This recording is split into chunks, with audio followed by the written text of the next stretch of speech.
Markets dropping today after President Donald Trump introduced his new reciprocal tariff policy, including a 10% baseline tariff on U.S. imports. Today, we spoke with an economic expert and a systematic macro about what this means for us right here in Erie County.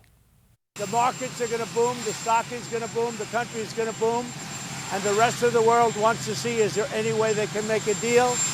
President Donald Trump defending his new reciprocal tariff policy on a day that saw the S&P 500 fall almost 5%, its worst drop since June of 2020. Doesn't take much to get a reaction, an overreaction even, but maybe it's not an overreaction. That's the whole problem. We don't really know. Jerry Parker is the CEO of Chesapeake Capital Corporation, a company that helps manage client capital. He urged investors to not overreact and have a plan in place.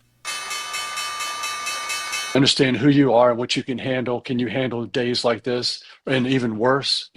This is like nothing really in the grand scheme of things. We've seen minus 50% in 2008. And so it could get worse. This could be the bottom. It could be the right time to buy the dip, but we just don't know. What do you think the American consumer, particularly for us here in Erie County, what should we know about these reciprocal tariffs?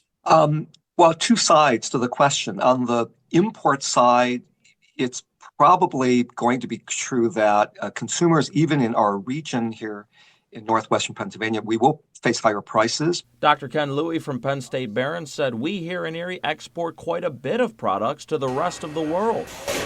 Things like machinery, fabricated metals, plastic products. So if other countries retaliate and impose tariffs on these goods, which we export, then there's also an impact on that side. So if you combine the import side and the export side, you have to kind of balance ultimately how we'll end up. And tonight, right there aboard Air Force One, the president said, quote, "The tariffs give us great power to negotiate," and that he's open to making deals with different countries if they give the United States something, quote, phenomenal.